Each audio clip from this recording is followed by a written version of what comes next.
It's time to make our AEW Double or Nothing predictions next on the Squared Circle Psychobabble.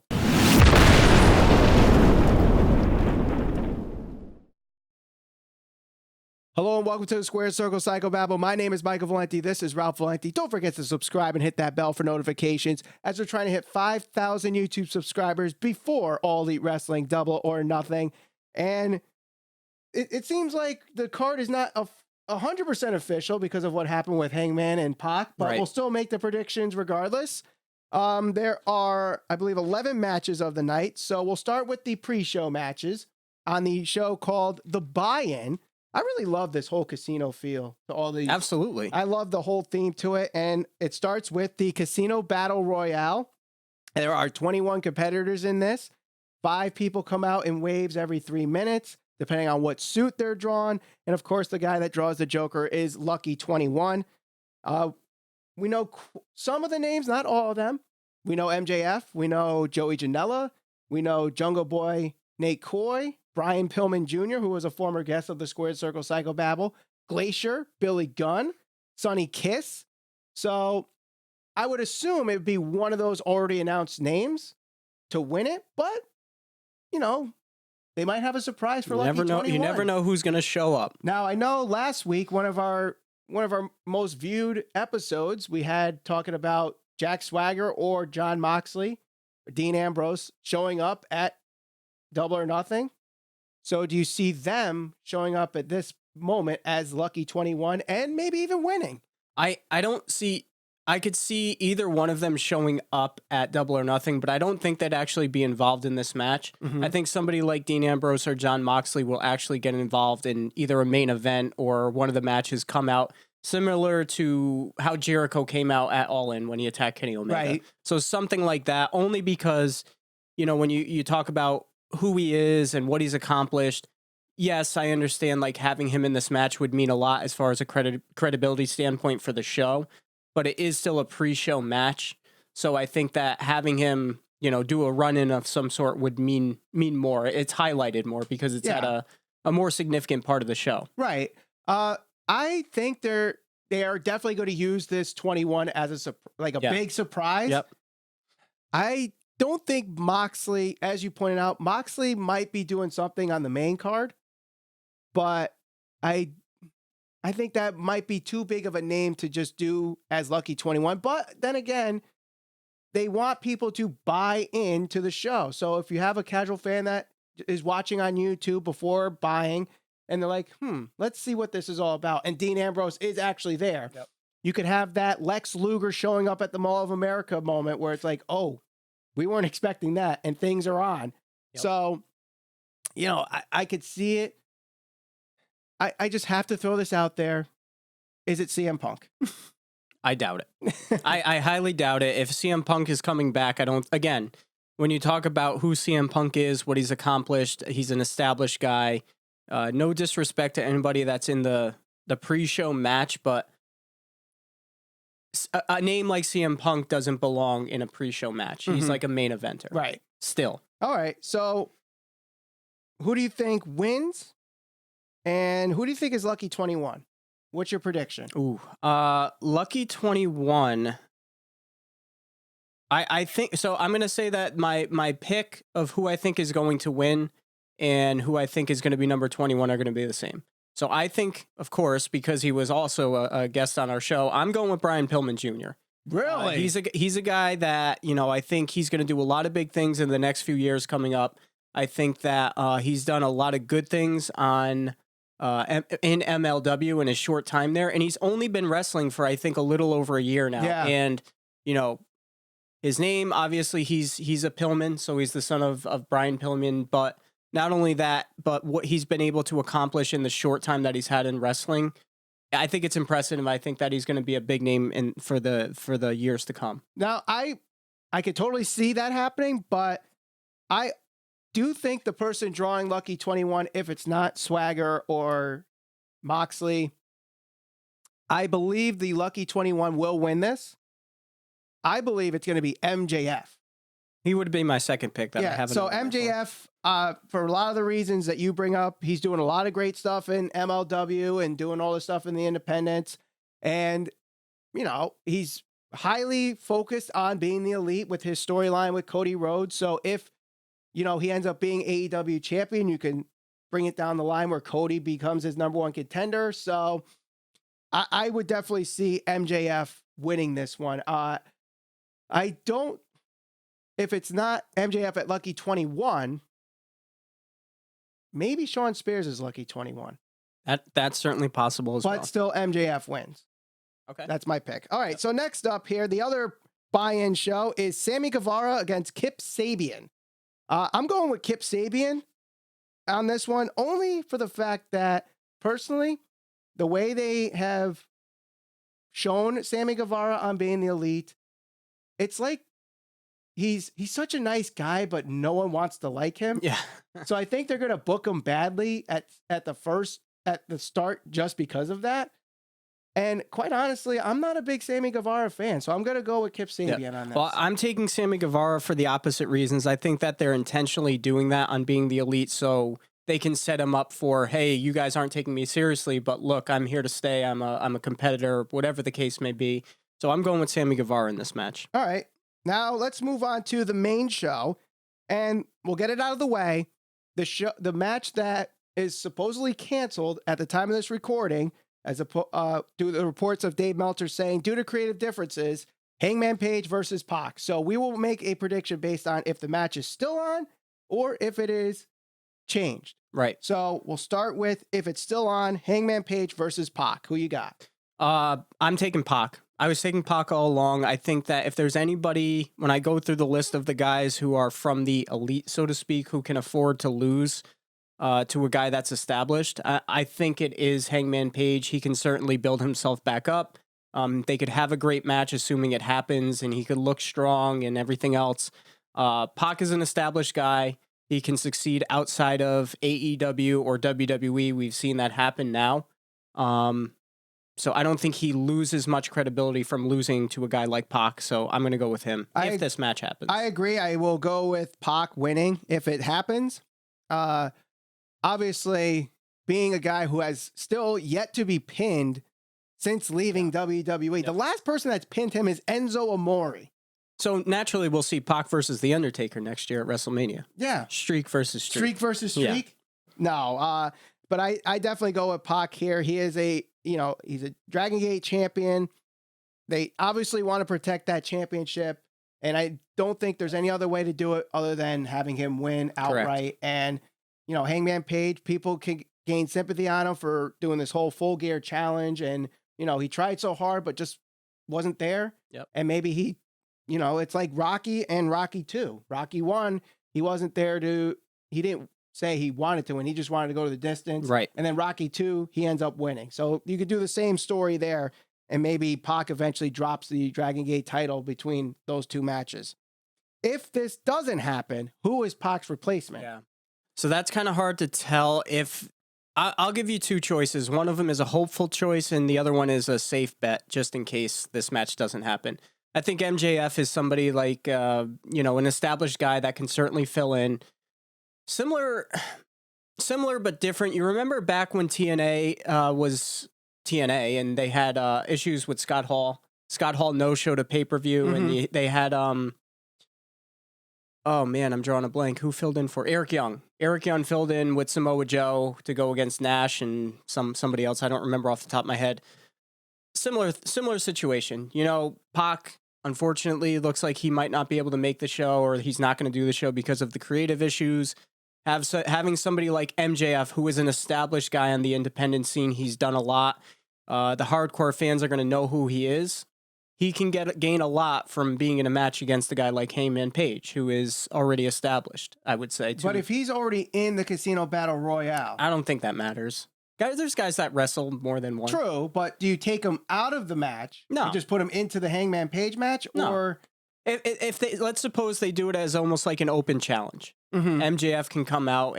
I mean, if I'm looking at the list of guys that they have that we know are going to be there, he's one of the more established guys that I think can go out there and still deliver a good performance and the fans will still be okay with not having a guy like Pac be there, because there's no two ways about this. Not having Pac there is a big credibility blow to this card. It sucks. I mean, everybody was looking forward to that match, but I think in order to please, or a way to please the hardcore fans who have bought tickets for this, I'd be okay with them having a guy like MJF. Mm-hmm.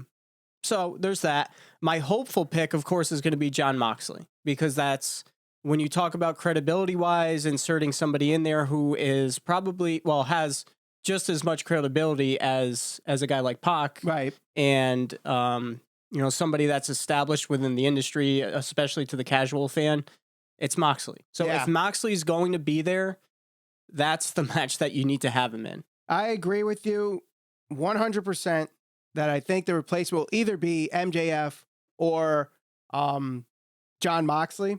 I think MJF winning the Casino Battle Royale puts him into the match against Hangman Page. Right. And that will be your first AEW championship match. Rather than saving it for another show, you can have it be the first championship match here. And again, if it's not that case, you have Jon Moxley come in and, already established guy. And, again, they need to have some kind of buzz come out of Double or Nothing other than, it was a great show. Right. And there is one more big announcement, right? That's supposed to be teased for this week, I think. That's what Dave Meltzer reported, that there was going to be one more announcement midweek. So I don't know. It could be that another guy's announced for the Battle Royal. It could be a replacement announced for Hangman Page. I don't know. Yeah. I don't know. So CM Punk, here it goes again. Yeah. I could just picture who's that guy on YouTube that just clickbaits everybody on CM Punk rumors? I know what you're talking about. Sean Views or whatever. Yeah. CM Punk is coming to All Elite Wrestling. All right, so let's move on to the next match. SCU versus the OWE Stronghearts, Cima, T-Hawk, and El Lindaman. I'm going with the Strong Hearts here. Yeah, I'm going with the Strong Hearts too. I did see that match that SCU and OWE had on, I believe it was on Being the Elite's channel, or maybe it was All Elite Wrestling. I forget which YouTube channel it was. Going to be very athletic, these OWE guys. And considering that a lot of them are new to wrestling, they look pretty impressive on what they could do in the ring. So yeah, they need the win, especially if they're going to be on more shows going forward. Right. They could certainly use the win. SCU won't lose anything from a loss. Right, exactly. So let's move on to our most recently announced tag team match, the Best Friends, Chucky T and Trent Beretta against Aneglico and Jack Evans. Yep. I'm going with Best Friends in this one. I'm going with the Best Friends too. Although I think this will be a match where we see Aneglico and Jack Evans really show up and show people what they're all about. One of those, showcase them, but they don't necessarily need the win. The Best Friends, people know from their time in Ring of Honor, New Japan, so they're already established. And the Young Bucks, I think maybe we see a storyline between the Bucks and the Best Friends down the line. And if wins and losses are going to matter, a win here needs to happen. So the triple threat match, the first women's match ever announced for All Elite Wrestling. It's a triple threat between Britt Baker, Nyla Rose, and Kylie Ray. Yep. Are you going with Mrs. Adam Cole? I'm going with the dentist, and I'm not talking about Isaac Yank. I'm going with Britt, I'm going with Britt Baker here, so I think she's going to win it. Yep, and she's actually the only woman that is coming from All In to Double or Nothing. So, and they definitely want to showcase her. I mean, she was at the upfronts, and that was, I shouldn't say surprising, but she was the first woman announced as being signed to All Elite Wrestling. She was in the first match announced for All Elite Wrestling, and I don't see why they wouldn't have her win. Yep. But then again, you have someone like Nyla Rose out there, and, this could be AEW's much better version of Nia Jax. Yeah. And you really could build her up strong as an unstoppable force in the women's division. So I'm going with Nyla Rose. It's kind of like what they were doing with Awesome Kong back in WWE. Yep. Obviously, some issues there. I think she got pregnant. She got pregnant, and she never came back. Or something happened. She got pregnant. She never came back, and then she was at a Royal Rumble. Yeah. She showed up at the Royal Rumble. Yeah, I mean, having Britt Baker at the upfronts, I think so. One thing they were adamant about from the very beginning of this was highlighting women's wrestling, offering them good pay, and they've been consistent with that, and they've definitely gone all in with that to this point. So, yeah, I'm going with Britt Baker here. All right, I'm going with Nyla Rose on this one. So let's move on to the other women's match that was announced last week. It is Aja Kong from WWF history, Yuka Sakazaki, Emi Sakura against Hiroku Shida, Riho, and Ryu Mizunami. I hope I announced all those names right. But I did a little, I was watching some of the tapes on some of these ladies, and let me tell you something. Hiroku Shida, that's the blue chip right there. Okay. She's a blue chipper in this match. This woman understands ring psychology better than almost any woman I've seen in the ring. And that's saying a lot because I'm even talking about the WWE wrestlers. I'm talking, she might have better ring psychology than Charlotte Flair and Becky Lynch. I know, but watch some of her matches. She's got the ring psychology and she's very impressive in the ring. Riho, I saw some of her matches. She's very impressive too. I don't think as good as Hiroku Shida, but and then again, you have Aja Kong and Emi Sakura, who both of them have trained these other women in this match. So I think they're there to be the ring general on how this works in America. But at the end of the day, Hiroku Shida and her team wins this match. Okay. I'll agree with you just because I'm admittedly not as familiar with a lot of these individuals in this match.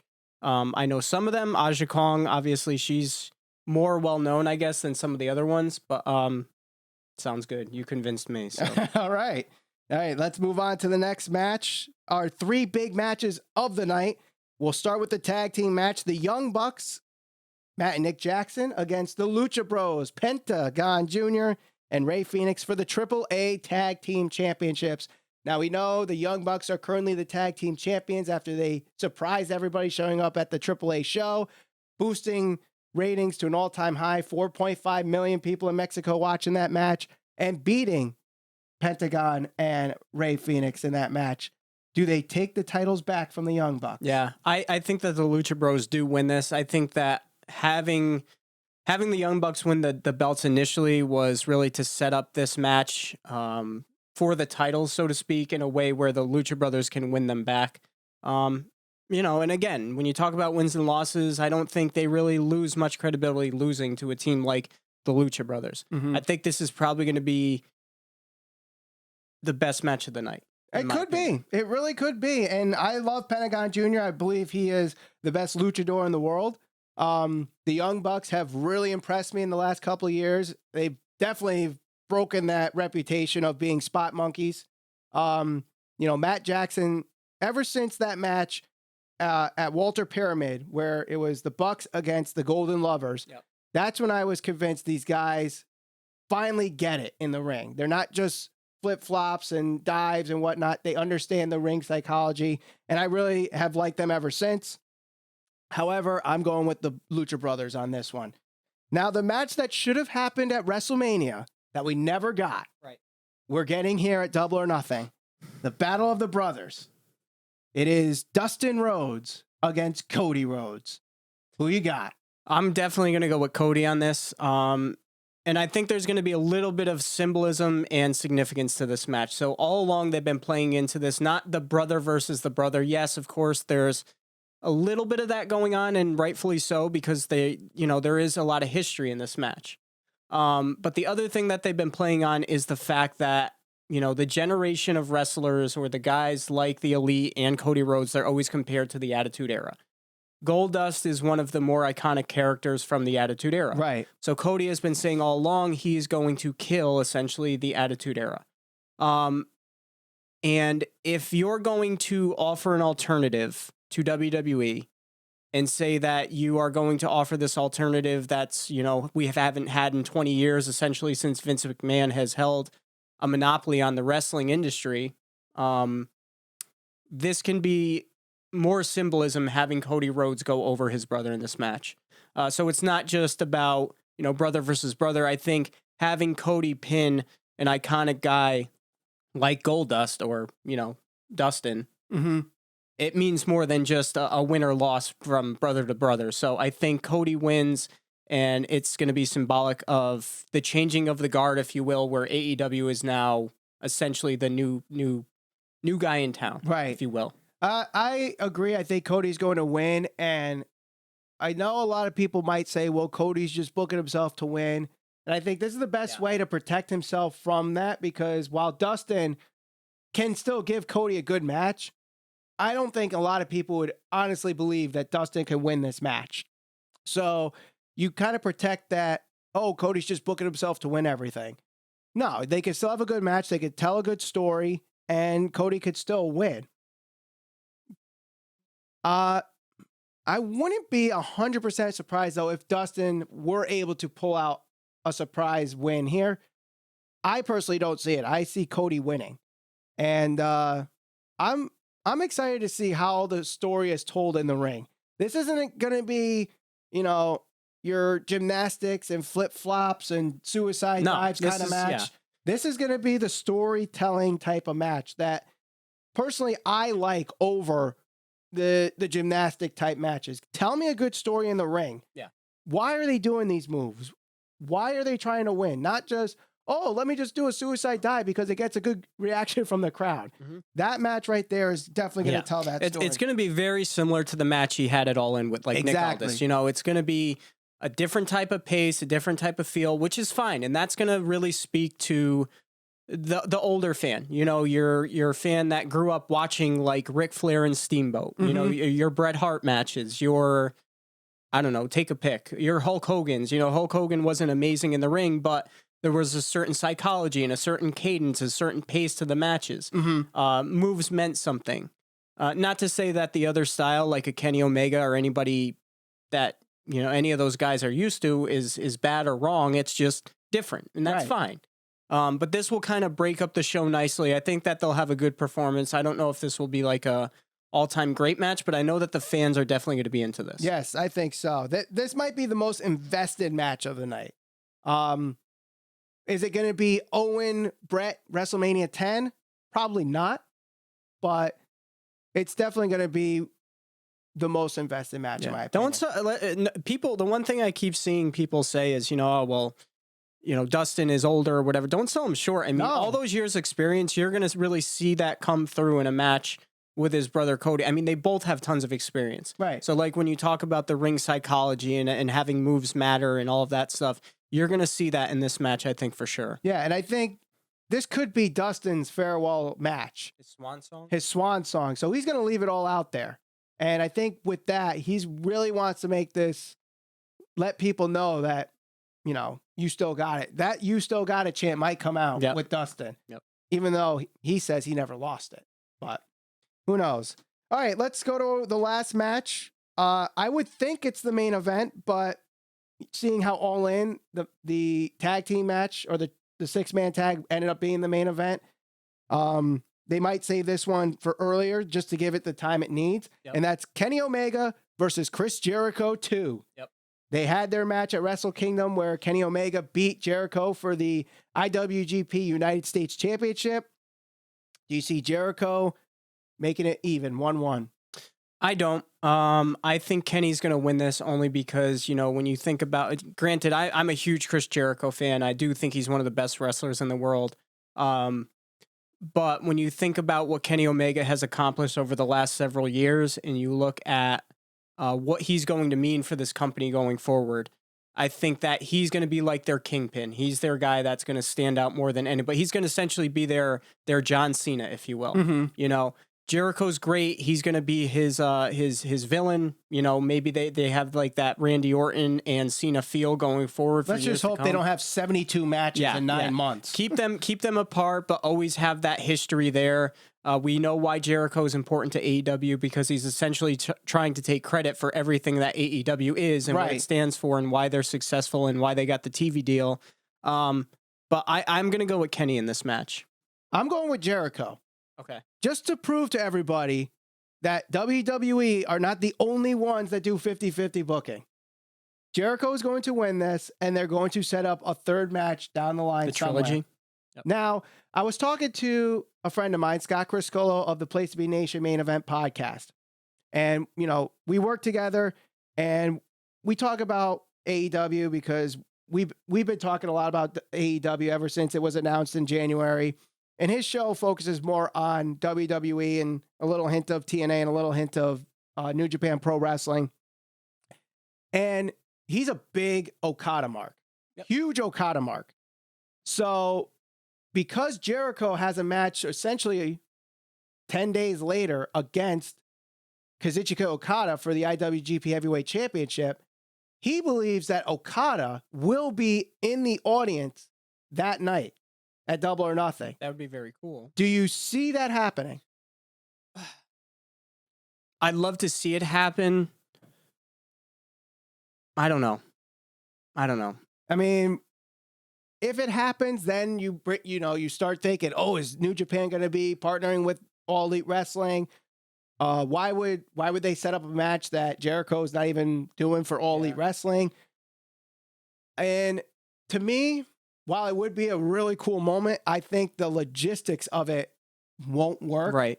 You have to worry about visas, and we know how Ring of Honor had that situation with Kazuchika Okada bringing him to the United States and his visa. So he may not be able to get it in time. Do you have to pay him to be on screen for that one moment? Yep. And the whole timing of it, maybe he just, the timing might not be there. But, Kenny Omega versus Jericho, if Kazuchika Okada is sitting there in the front row, it's like, oh, yeah, okay. But not only that, but if you now let's assume that Jericho wins and then he's essentially established as your top guy. Right. He's your A+, your premier guy. Yeah. He goes and loses to Okada. Now this is the same thing with Hangman and Pac, I understand, but it's one thing if Pac loses to Hangman Page. It's another thing that Chris Jericho loses to Kazuchika Okada, who is arguably the best wrestler in the world. But that speaks to the point I'm making. If you're essentially having your top guy lose to, the best wrestler in the world, what does that say about your company? It means that you don't have the best wrestlers in the world. No, you just don't have the best wrestler in the world. You can have and who? Yeah, exactly. So why would AEW want to concede in that fact? No. But let's bring this from a sports perspective. Like another sport, like baseball, for example. Let's argue that the best baseball player right now is Mike Trout. Okay. So if a team loses to the Angels, it could be just simply because Mike Trout beat that team that night. But collectively, the Yankees are a better team than the Angels.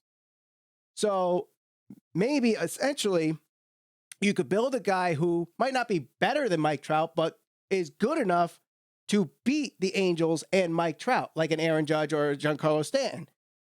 You could do this with All Elite Wrestling. So now that, the promotion starts 10 days ago, with Double or Nothing. Jericho wins, but doesn't beat Kazuchika Okada. You could build somebody, could be Kenny Omega, could be Cody Rhodes, could be anybody there, and build them up to a point that says, you know what? I'm going after Okada. And then they beat Okada. Right. So that's the narrative now. So now you could set up something with Jericho saying, I'm the best in the world. I'm the greatest of all time. I'm the GOAT. But, you got lucky beating Okada. So I'm going to prove to you that I'm still the best in the world. So you kind of keep moving your guys up the chain. Exactly. Yep. So could work. Sounds like a debate we'll have to have further down the road. Yep, definitely. So what match do you see actually going on last? I think you have to have Omega and Jericho go on last. Just because they're the two most established guys. Let's just hope that, I'm going to start throwing some TV jargon here, but see, when you set up the satellite feed, there's a thing called an approx that says, okay, after this scheduled time, you have like a buffer. And if you need that buffer, you don't lose the feed, which is what happened with All In. They didn't add that approx, so they had to run, the last match like 12 minutes or whatever it was. Let's hope they don't have that issue again and they order the approx for their satellite feed so that this match can get the time it needs. I would say that should be the last match, but just to make sure it gets the time it needs, I think the Lucha Brothers versus the Young Bucks go on last. And I wouldn't be surprised either, because they've said all along that they're going to start to highlight tag team wrestling. Mm-hmm. So that wouldn't surprise me. Right. So, best match of the night. That match, like I said earlier, I do think is going to be the Lucha Brothers and the Young Bucks. I will agree on that. Most surprising performance from an individual wrestler. Ooh. Surprising. So who on the card? Let's take out the guys from the Elite and the established matches. So someone on the undercard. Who's there that you think will be really showcased and have an amazing performance? Yeah. Well, I think you got to go with MJF if that's the case, because I think that's one of the guys that they're going to try to build up. I'm going with I'm saying Hiroku Shida. Hiroku Shida is going to really impress, I think. So, best undercard match. So I actually, to be honest with you, I think the Battle Royal is going to be really good, and I'm really interested to see what that shakes out to be, because again, when you talk about wrestling matches and how many different types of matches you can have, this is something that's totally different than anything that's ever been done. So I think that match, not only I'm intrigued to see it, and just based on the amount of talent that they have in it, I think it's going to be a good match. I agree. I really like the concept. I think it's a good balance of the Royal Rumble and a traditional Battle Royal without having 21 guys in there at the same time. Longest match. Jericho and Omega, I think, will definitely have the longest match. Honestly, I think Cody and Dustin. I think Cody's going to get that reputation that Triple H has at WrestleMania, where he has to have the longest match because his matches are based on ring psychology and storytelling as opposed to the other stuff. Faster paced matches. Faster paced. But I could totally see Kenny and Jericho being faster or longer. I think that has it for our predictions. It's going to be a great show. Let us know your predictions in the comments. Don't forget to like this video, share it all over social media. We're on Facebook, Instagram, and Twitter at SCPB Podcast. Subscribe and hit that bell for notifications as we're trying to hit 5,000 YouTube subscribers before All Elite Wrestling, Double or Nothing. For Rob Valenti, my name is Michael Valenti, and thank you for watching the Squared Circle Psycho Babble.